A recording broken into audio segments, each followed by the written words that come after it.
Assalamu alaikum wa rahmatullahi wa barakatuh. Alhamdulillah ala ni'matil islami wa kafa biha ni'ma. All praise and gratitude be to Allah subhanahu wa ta'ala on his blessing of Islam, which suffices as a blessing.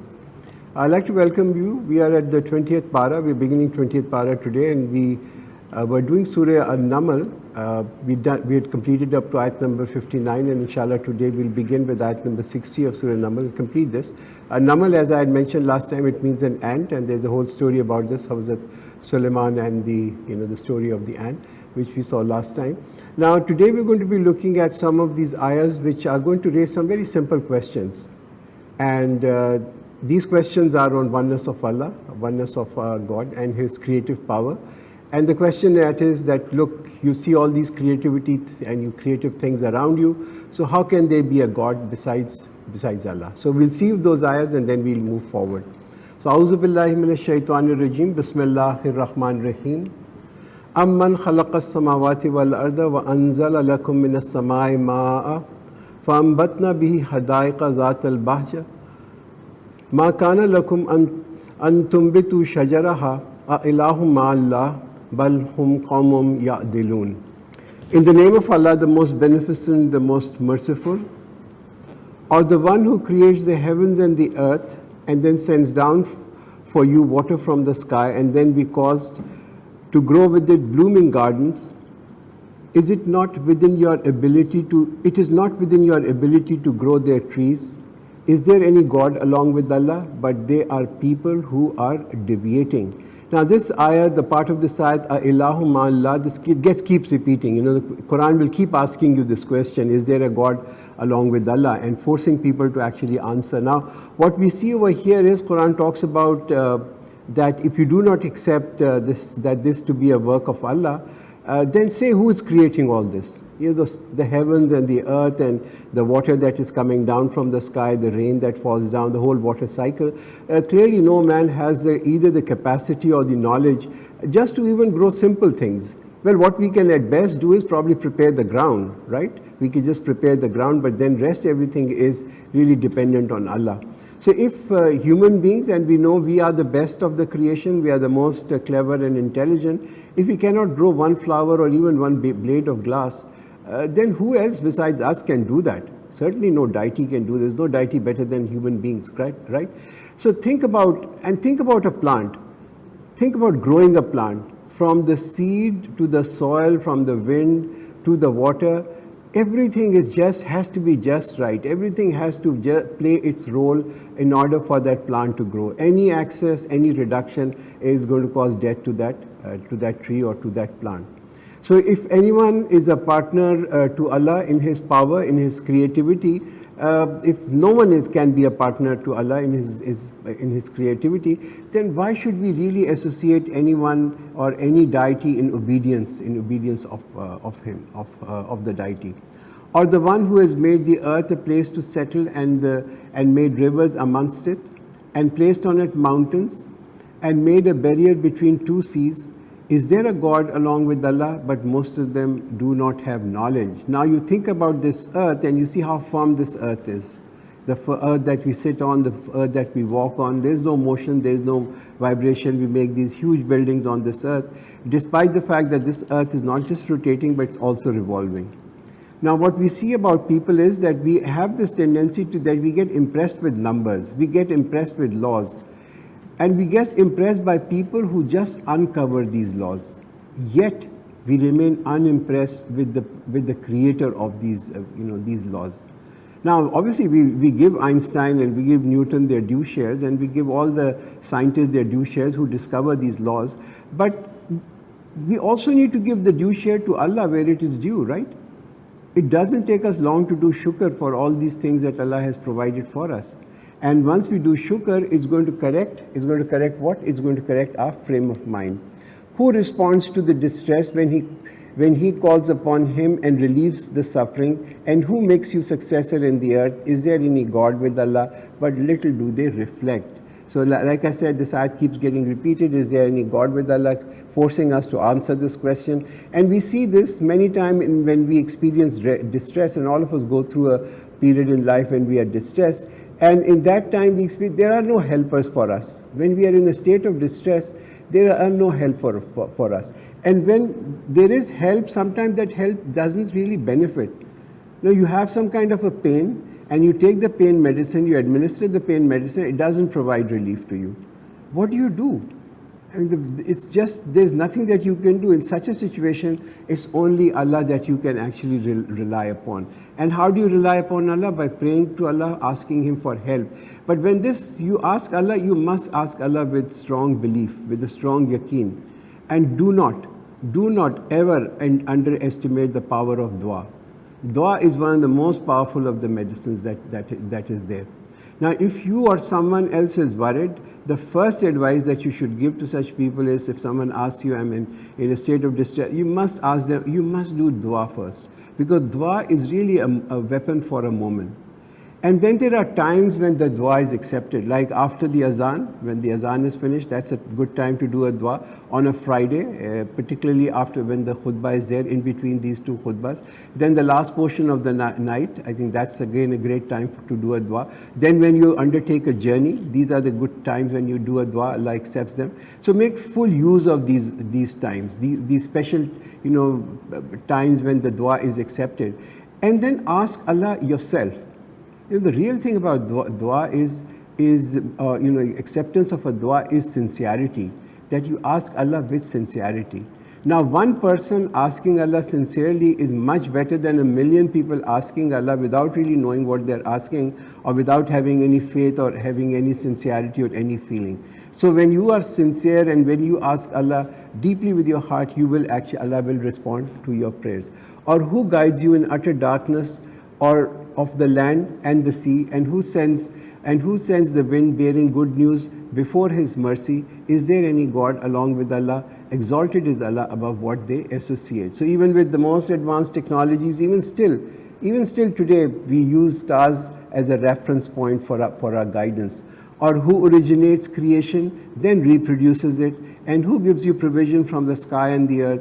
Is there any God along with Allah? Say, bring your proof if you are truthful. Not only does Allah create, but He also repeats it. And many times we look around and we see these millions and millions of plants and insects. They all have life, right? Like we have life, even plants have life, insects have life. They are born every day and then they die every day. Look how Allah provides sustenance to all His creation. He just doesn't create it, but He also sustains them. Say, no one in the heavens and the earth has knowledge of the unseen except Allah, and do they not know when they do not know when they will be raised. So in all Allah's creation, the level of knowledge that Allah has given is limited. And limited to what? Limited to Allah. It depends upon how much knowledge He bestows upon any of His creation. Even the angels have limited knowledge. Now people, who think that someone has knowledge of alimul ghaib, of the future by himself, then actually he's actually committing shirk, because this knowledge is only there with Allah. Rather, their knowledge regarding hereafter stops short. Rather, they are in doubt about it. Actually, they are blind to it. And those who disbelieve say, is it that when we and our fathers become dust, we shall be brought forth? Indeed, we have been promised this, and we and our fathers before. This is nothing but tales of the ancient. Say, travel in the land and see how was the end of those who were guilty. Now again, when you look at this, and these ayat reminding us to travel in the land and see those people who are guilty. Obviously, we can look at these nations that have been destroyed before their ruins are there. We can travel to Egypt and see the body of the Pharaoh. But if you look at the life of sinners, and this is all around us, these people are there. Look at the life of a sinner and look at the life of someone who is pious. We obviously know people who are pious, who are close to Allah. Look at their life and compare them. For a pious person, you will see how calm and serene his life is.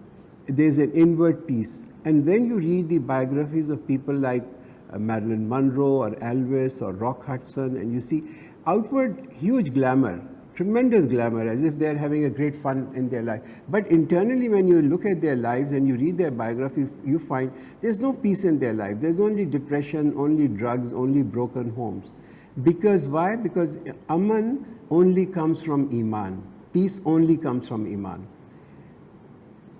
And do not be distressed because of what they plot. So Quran here also, talks about these people who are probably having a sinful life. Have sympathy for them. Don't look down upon them.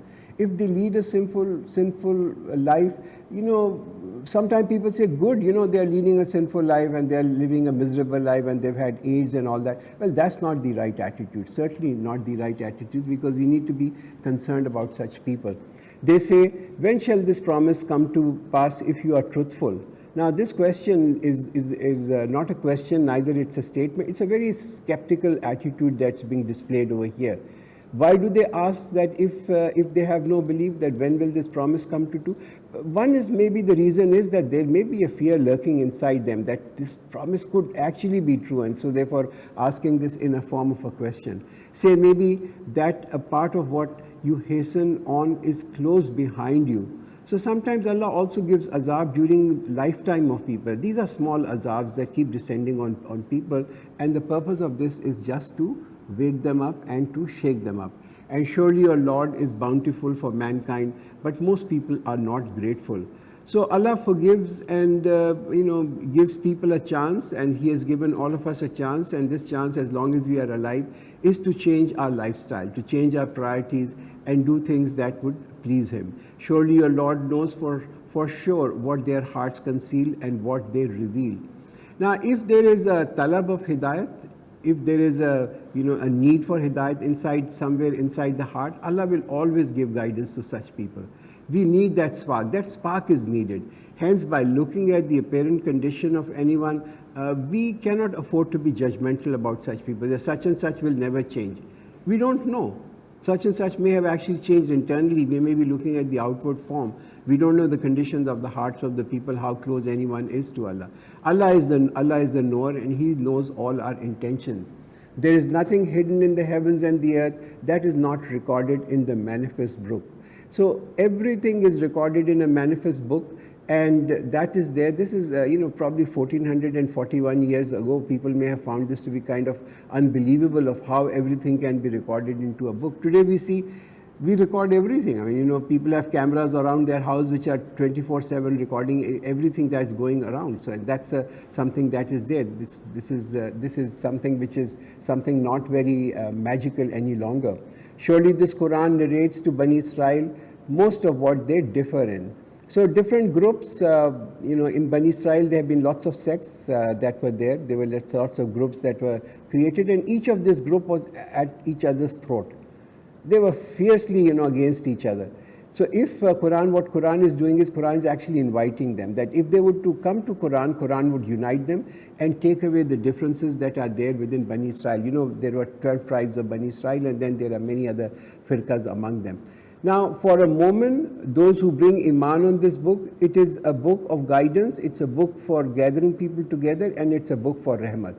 And the purpose of Quran is basically just to solve differences, not to create more differences, to solve differences and to unite people. And this should be the objective of spreading and propagating this book. But when Muslims misuse this book and they create more differences, and these differences are really created to justify their own nafs and their own point of view, then this book is neither a book of hidayat, nor a book of guidance, nor a book of rahmat. And surely it is a guidance and a mercy for the believers. So as long as people are believers, this will be a book of guidance and mercy for them. And surely your Lord will judge between them by His decree, and He is all-knowing, He is almighty, the all-knowing. فَتَوَكَّلْ عَلَى اللَّهِ إِنَّكَ عَلَى الْحَقِّ الْمُبِينِ. And so trust in Allah, surely you are on a clear truth. So despite this, if there are differences, then only Allah will judge between these people. Those people who include their own prejudice, those people who include what their nafs want and sought justification from the Quran, and they misrepresented Quran, then Allah will judge between them. So we must put our trust into Allah. Final judge is Allah. He knows the intentions of everyone.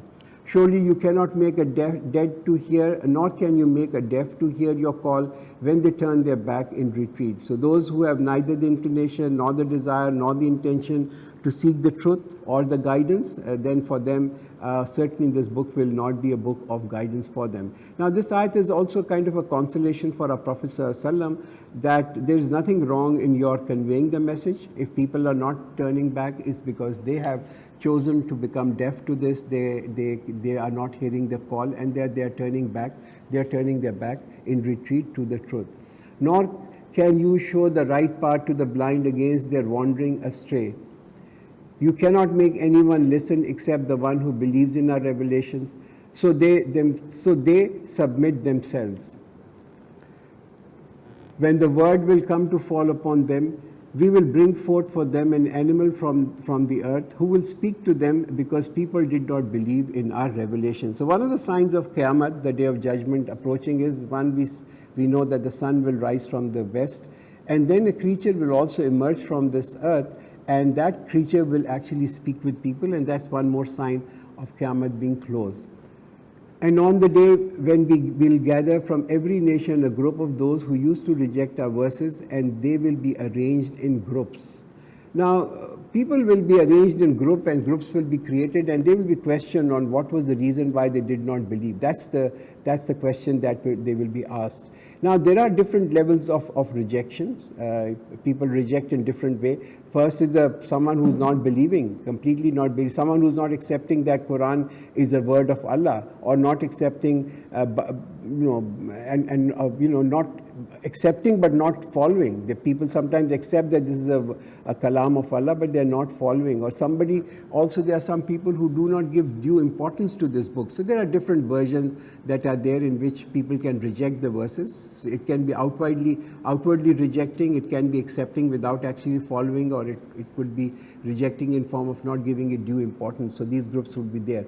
Until when they come, he will say, did you reject my signs while you did not comprehend them with knowledge, or was it that you used to do it? So the azmat of the revelation only comes when we spend quality time in understanding this book. Particularly if Allah has given us the ability, we must be ready. We must be really ready for this response on the day of judgment. If this question is put to us, then we must be really ready. That did we really read this book and understand and spend time with this book or not? And the word will be fulfilled against them because of their transgression, so they will not be able to speak. So the unjust and the transgressors, because they did not give the due right to the Quran, they will have no ability to even defend themselves on that day. Today when we think about ourselves, we clamor about rights of everyone. So there are rights for women, there are animal rights, there are human rights, there are rights for LGBTs, there are rights for their children rights. What about rights of Allah? What about the rights of Quran? I think not giving rights to Allah and not giving right to Quran, this is also a great zulm. This is a great injustice. And when people do zulm with Quran, then they're actually doing zulm with everything else. So when Quran, and when you look at, on the other hand, when you look at the Quran, you see Quran giving rights to everyone. There's justice for women, and women are happy. There's justice for children, and they will be happy. Even there's justice for plants and animals, and they will be happy. So Quran is all about giving rights to everyone. Did they not consider that we have made the night so that they may have rest in it, and we have made the day to make them see? Surely in this there are signs for people who believe. So those who have Iman, then every knowledge and all knowledge will strengthen their Iman. So once Allah is in our focus, then gaining any knowledge will actually help us to take steps closer to Allah. When we are praising Allah, and we are obeying Allah. These are two things. One is meaningless without it. We cannot say we praise Allah but we do not obey Him, and we cannot say we will obey only Allah without praising Him, because one is meaningless without that. And the day when the horn will be blown, so all those in the heavens and the earth will be in panic except those whom Allah wills, and all shall come to Him humbled. So the trumpet will be sounded, and some say, there are riwayat which says it will be sounded 3 times. There are other riwayat which says that the trumpet would be sounded 4 times. At the end of the day, it doesn't really make a difference, right? It doesn't make a difference whether it's 3 times or 30 times or 4 times, because once is enough. There will be great turmoil, there will be great confusions, mountains will fly, life will cease to exist, and then people will assemble in the plains of Hashar. And you will see mountains thinking of them fixed, while on that day they will pass away as passing of clouds. The artistry of Allah, who has perfected all things. Surely He is all aware of what you do. So all our knowledge today that we have is based on the laws that are prevalent in this universe and on this earth. Then one day all these laws will cease to exist. People will be back to square one. There will be a new set of laws that will begin to apply, and we need to be prepared for those new laws that will be there. For all of us, no matter how rich, no matter how powerful, no matter how knowledgeable we are, the moment our breathing stops, everything that is there based on the laws of this universe, on this earth, that comes to a big zero. All the worldly effort that we have done, all that we have collected, it actually at the end of the day just gets bulldozed. And I think that's the thing that we need to actually sometimes consider and think, why do we spend all our time collecting the treasures of this world? I mean, it's pretty foolish for us, for someone to see that a bulldozer is approaching, and when you see a bulldozer approaching, what would a wise man do? Well, a wise man, when he sees a bulldozer approaching his home, what he's going to do is he's going to take the treasures out of his house and keep them somewhere where they are safe from the bulldozer, right? Only a foolish person will keep collecting and putting more precious things inside the house. And I think that's the challenge that we need to do, is to save where it really matters in the new world where the laws are different. Now, obviously, none of us can all stay in this frame of mind. What we say is a lot easier, but to do this is very difficult. But as you step out of this room and go back to the real world, you go back again to the same thing, the same run of the mill that is there in this world, unless we are constantly in touch with Quran. Unless we are constantly, once we are in touch with Quran, this helps us to keep our priorities right. Whoever will bring good deeds shall have a better than it, and they will be saved from the anxiety on that day. Now, those people with Iman and those people who have done good deeds will be saved from the terror of this very dreadful day. The strength of the Iman of such people will also be visible in their own lives over here. They'll be much peaceful and people with peace and calm. Now, here it's very interesting. Whoever brings good deeds, it's not says whoever does good deeds. What does bring good deeds means, and why is that important?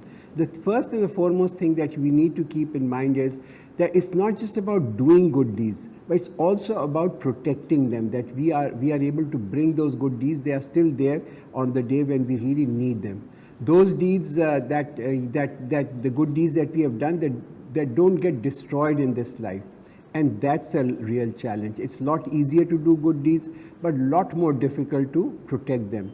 And whoever brings evil, these shall be thrown down on their faces in the fire, and you will not be recompensed but for what you used to do. So Allah is asking us to ask Him for forgiveness after we have sinned, and when we ask Him for forgiveness, mend our ways, then He washes away the sin that we have committed. We need to be remorseful and regretful about our past sin, but we never need to get mayus, never need to get disheartened about that. I am ordered, which is our Prophet ﷺ saying, I am ordered to worship the Lord of this city, which is sanctified by Him, and to Him belongs everything, and I am commanded to be one of those who submit. And to recite the Quran, so whoever takes the right path takes it for his own benefit. As for those who go astray, then say, I am only a warner. So whatever we do, if we take a right path, Quran is very clear, this is for our own benefit. Really, if somebody goes astray, then the role of our Prophet ﷺ and role of all of us in a way after that is just to be a warner. Now, in the first part of this ayat, it says, and to recite the Quran. So if our Prophet ﷺ had just read the Quran, it's not just about reading the Quran. It's not about just reading, it's about tilawat of Quran. If our Prophet had just read the Quran and understood it and never propagated this message, how would other people have been guided? Hence, this commandment of Allah to recite the Quran is not just about self-purification, it's not just about our own understanding. It's Quran expects us to go out with this book to the world, to practice it and to preach it. And this is the nature and temperament of Quran, that it's a book which must be read in groups. It must be read to people. It must be heard. And for this, it's important to collect people together. And I think that's an excellent thing, because that's also an excellent way to socialize. It's a great social occasion. It also helps us to develop the right relationships, to use this book to teach and preach and then get people together. So the last ayat of this evening, and say, praise belongs to Allah. He will show you His signs and then you will recognize them, and your Lord is not unaware of what you do. So someone who brings Iman, he will never remain uncertain. It's, this is something that is there. Allah will show us signs. Their signs will definitely be coming, as Quran says over here, say, all praise belongs to Allah. He will show you His sign, and then you will recognize them. In our life, we will certainly be given occasion where Allah is going to show His sign, and that will be a great proof. But what we really need to be doing is, number one, be conscious that these signs are being shown to us, and when we know that these are signs from Allah, not turn our face from it. Now we're going to start with the next surah, which is Surah Al-Qasas, and Qasas literally means a story, and this is also a surah which was revealed onto our Prophet ﷺ in the last days of Makkah. So we're going to start this surah and not complete it, but we'll see how far we can go. So the first ayat of Surah Qasas is Ta, Sin, Mim. These are huruf muqatta'at, and then the next ayat is Tilka ayatul kitab al-mubin. These are the verses of a clear book. Now, sometimes things are not very apparent to us, and Quran actually provides us with a clear vision.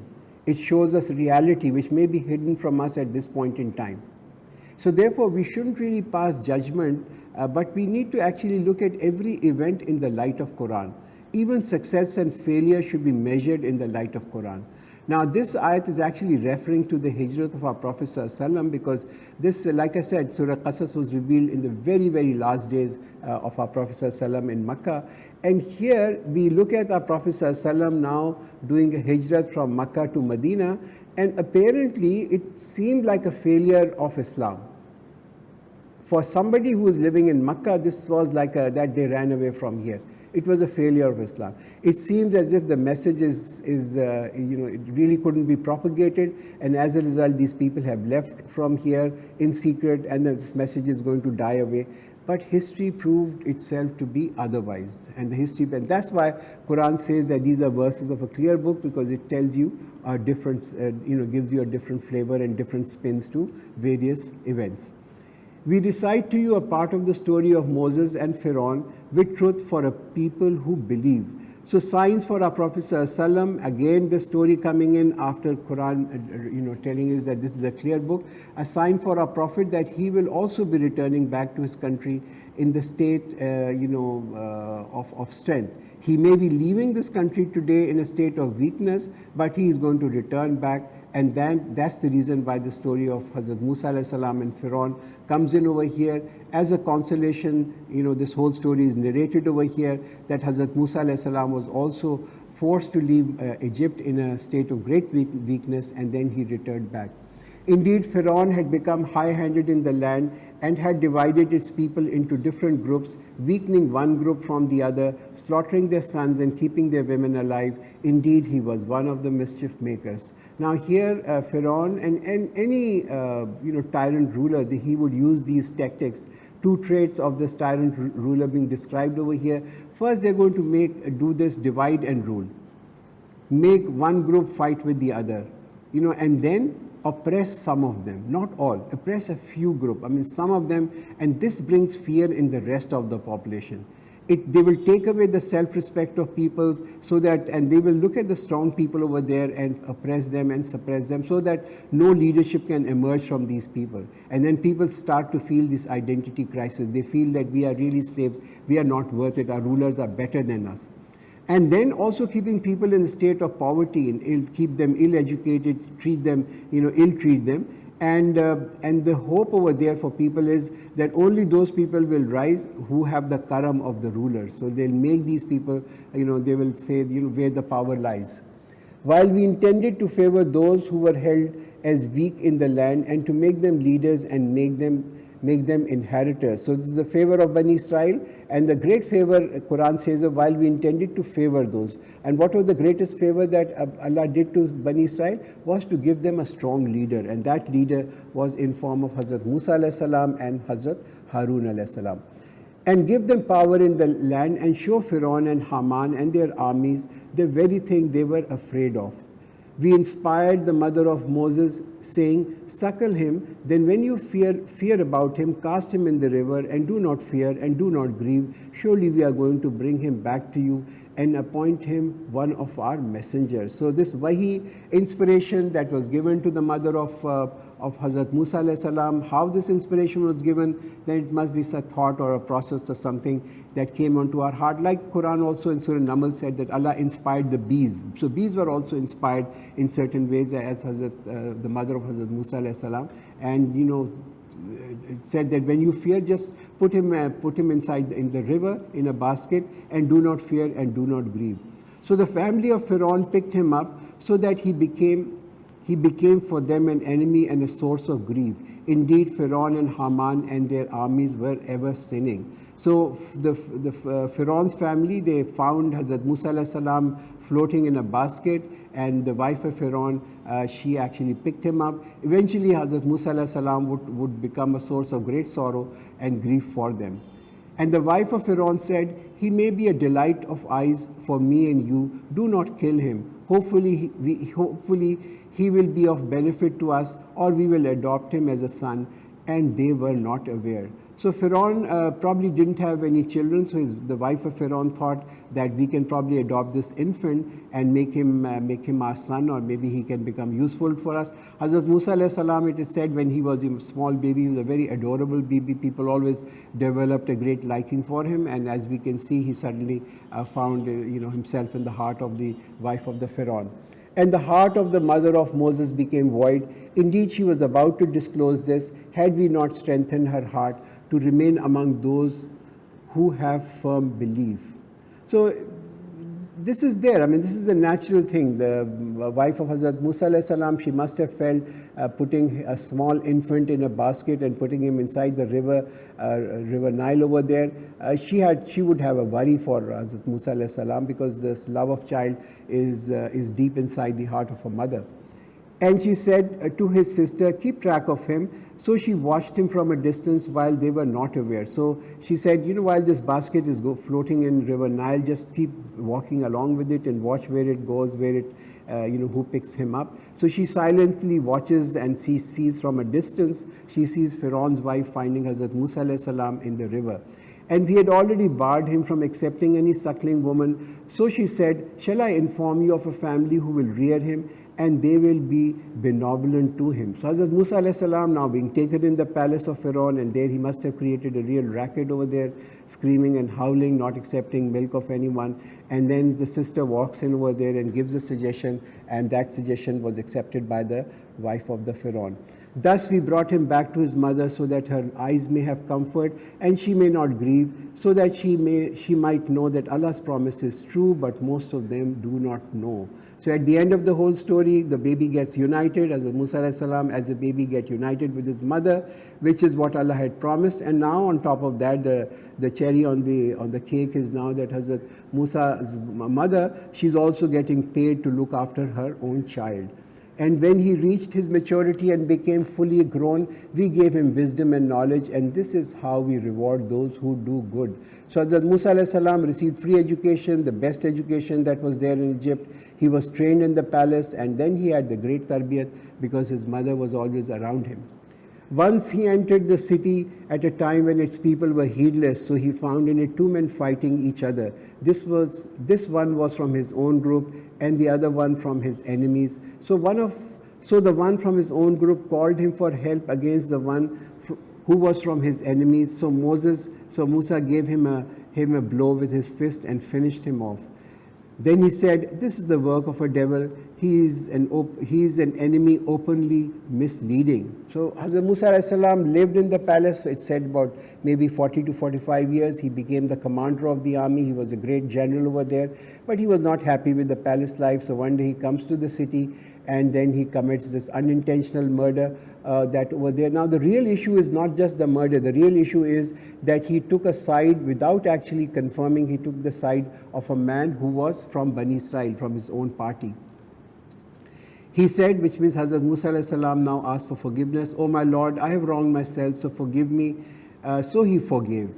Indeed, he is the most forgiving, the most merciful. So immediately after he has committed this act of killing this person, Hazrat Musa alayhi salam prayed with deep feeling of regret, and Allah immediately forgave him, accepted the tawbah that the person, and acceptance of tawbah is really the person doesn't repeat the same thing again, and anyone who prays for forgiveness sincerely.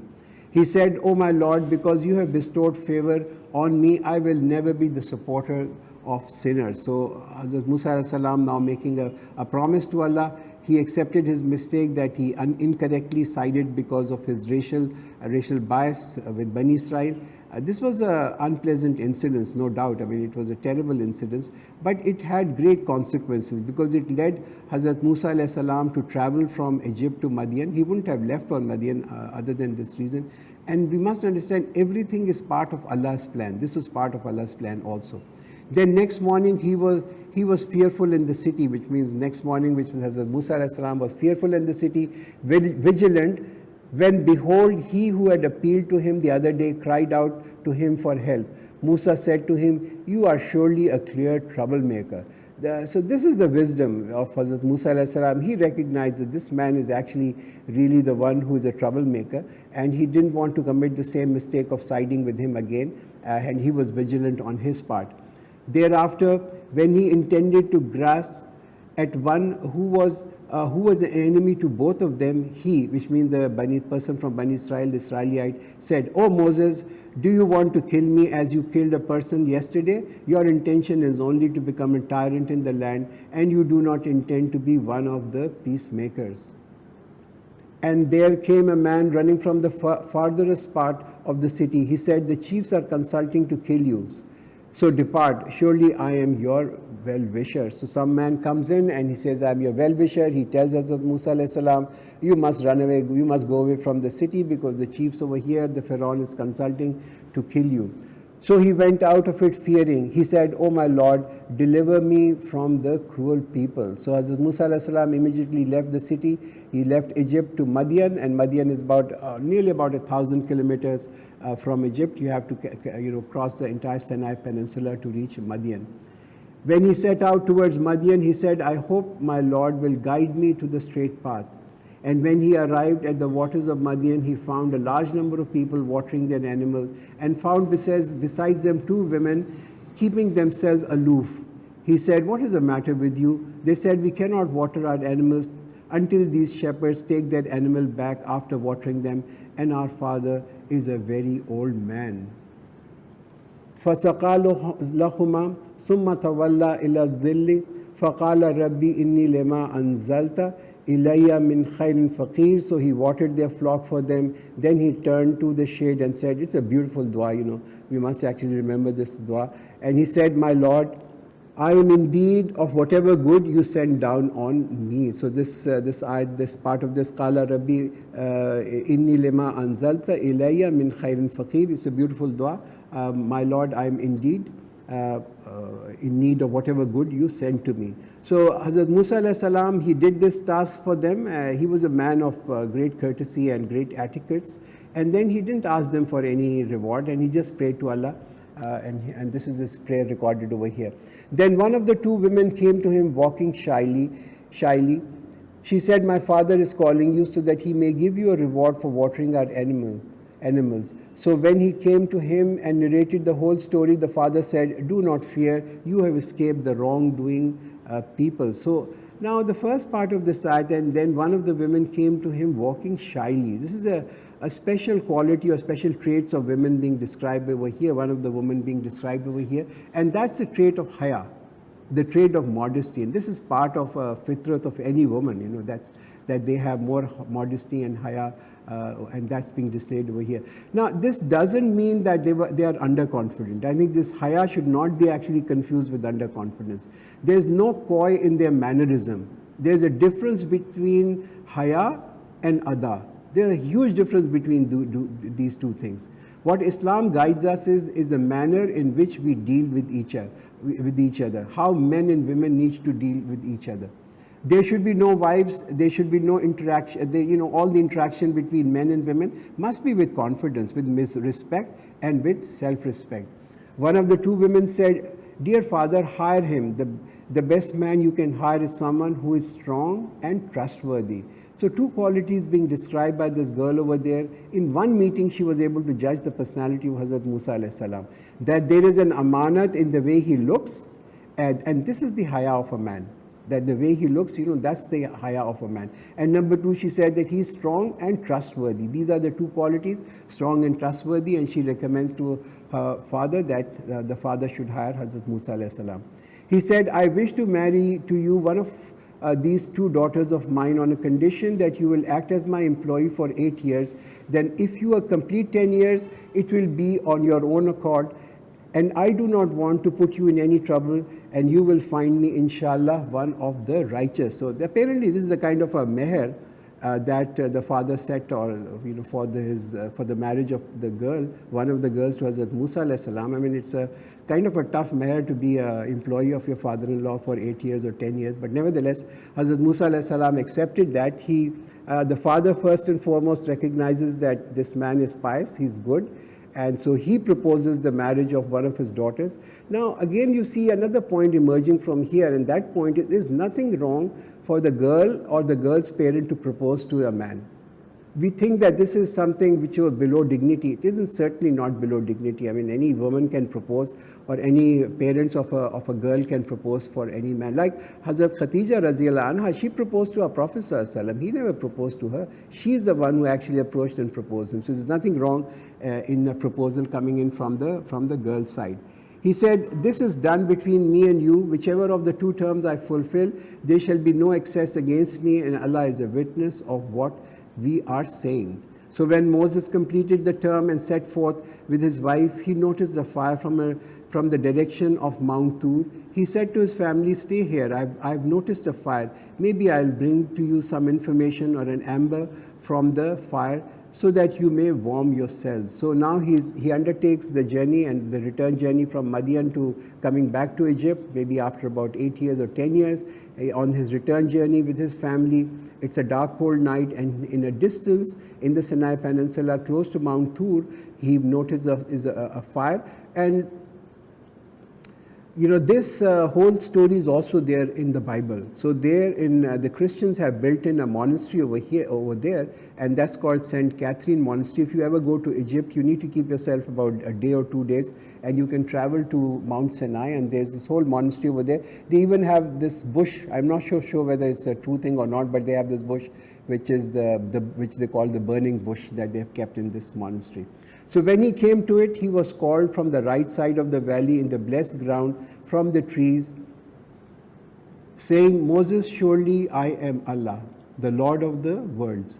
Now you can imagine this must be a kind of an extraordinary experience from Hazrat Musa alayhi salam, and I think only a prophet can probably bear this. Can you imagine, we are there in midst of nowhere in a dark night, and then we reached a place, and then Allah talks to anyone. This must have been an extremely overwhelming experience. Most of probably mankind cannot actually, will not experience this, or probably they don't even have the capacity to experience this, the kind of overwhelming experience that is there to speak with Allah. And saying, throw down your staff. So when he saw it moving as if it were a snake, he turned back in retreat and did not look back. O Moses, come forward and do not fear. You are one of those who are secure. So the staff which was there in the hands of Hazrat Musa alayhi salam, that was the support of Hazrat Musa alayhi salam. He threw it down, and it became a frightening thing. So the message is, sometimes when we put our trust onto Allah, then we need to let go of all of the supports that we have. This is part of tawakkul on Allah. Also, when we follow the commandments of Allah, then this very dangerous looking snake can actually become something very useful. It becomes a very useful staff for Hazrat Musa alayhi salam. Insert your hand in your chest, and it will come out white without any evil, and draw your hands to your side to ward off fear. Thus, these are the two proofs from your Lord sent to the Pharaoh and his chiefs. Indeed, they are a transgressing people. He said, my Lord, I have killed a person from them, therefore I fear that they will kill me. So the fear and hesitation is there as part of being a human being. We also have fears and hesitation. Even the prophets have fear and hesitation. Those who are talking to Allah subhanahu wa ta'ala, even they have fear and hesitation. like Hazrat Musa alayhi salam. This is part of being a human being.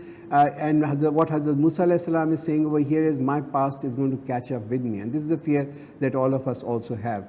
And my brother Harun is more eloquent than me in speech, so send him with me as an helper, verifying me. I am afraid that they will deny me. So what Hazrat Musa is saying here is, my brother is more eloquent, but about spreading the word of Allah, it's not just about beautiful speech. You know, many times people say, we can't speak well, and that's the reason why we are not preaching this deen. That's why we are not teaching Quran, we are not preaching Quran, because we can't speak that way. This is not a good enough reason for not spreading the message. You know, good speech is there. I mean, there is no doubt that good speech has its own power. Good speech will only motivate people, but guidance is not going to come from just good speech. Guidance is not dependent on good speech, on how eloquent the speech is. It's really dependent on one thing, and that the one thing is the frame of mind of the listener. Now, people also need to shift their focus from the speaker to the message. The message will bring change. It's not the speaker who can bring any change in lives of people. It is the message. The focus on the message must be there. He said, we will strengthen your arm with your brother and will give both of you such a power that they will have no access to you because of our signs. Both of you and your followers will prevail. So Allah accepted his request and also has strengthened him with his brother, Hazrat Harun al-Salam, and also gave them an assurance that you will overcome them. So when Moses came to them with our clear signs, they said, this is nothing but forged magic. We have never heard of such a thing happening in the days of our forefathers. So Pharaoh saw the miracles that were there, the two miracles that were given to Hazrat Musa alayhi salam. He recognized that this is something extraordinary. He recognized the miracle, but then he chose to reject them.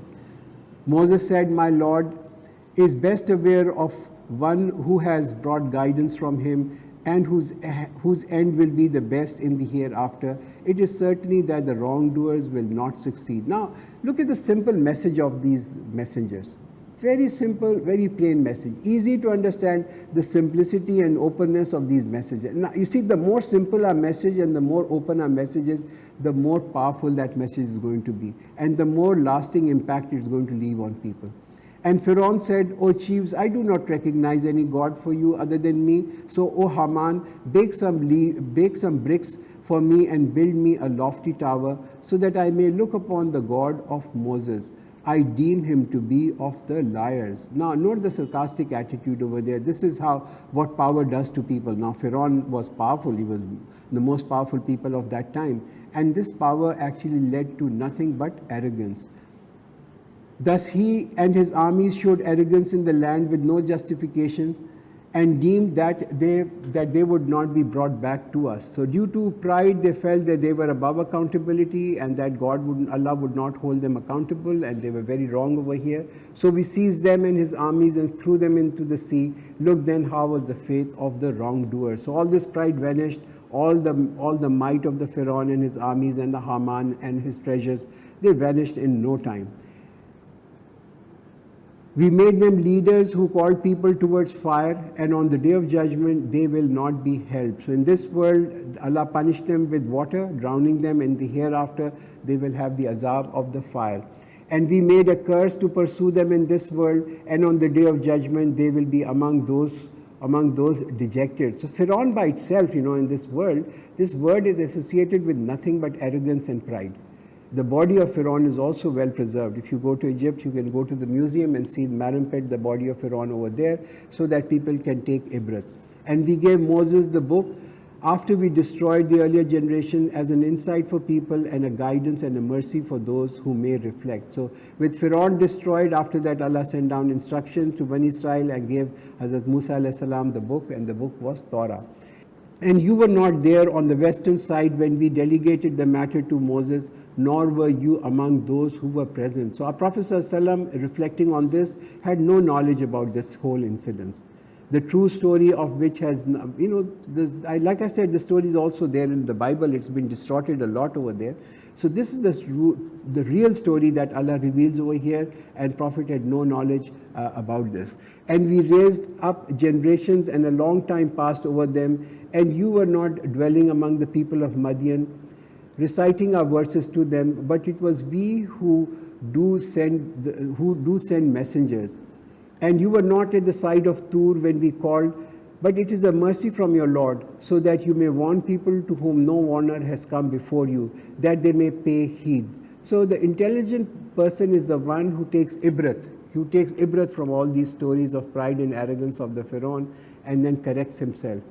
And lest in case they suffered a calamity because of what their hands had sent ahead, they should say, our Lord, why did you not send a messenger to us, so that we might have followed your verses and been among the believers. So these stories are narrated so that people do not have any excuse on the day of judgment. But when the truth came to them from us, they said, why has not been given similar to what Moses had been given?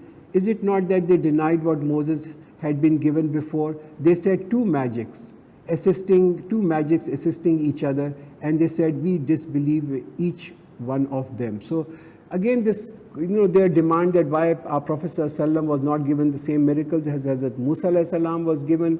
Quran makes it very clear, it doesn't matter what. Did you see many people accepting and becoming Muslims at that time? Certainly not. The two magics that being mentioned over here, being assisting each other, which means the book of Quran and the Torah, they said these are two magics and that they disbelieve in them. And the kafir would make different excuses, and that they said that these two books are nothing but the books of magic. Say then, bring a book from Allah which is better than both in guidance, and I shall follow it if you are truthful. So this is an open challenge being given by our Prophet from the Quran, and ayat from the Quran, that bring a book and see if it can offer the guidance in every sphere of life as the Quran is offering. So if they do not respond, be sure that they are only following their desire, and who is more astray than the one who follows his desires without guidance from Allah? Surely Allah does not guide the unjust peoples. And we have conveyed word to them one after another, so that they may receive the advice. And the last ayat of this evening, Allazina ataynahumul kitaba min qablihi hum bihi yu'minun. As for those to whom we gave the book before this, they believe in it, which means that they believe in the Quran. The Jews and the Christians, they were the Muslims of that time. They were all given the book. And when Quran was revealed, then they also accepted this book and accepted that this is also a revelation from Allah, and that they believed in it. So barakallahu lana wa lakum fil Quran al-Azim wa nafana wa iyyakum bil ayati wa zikril hakim.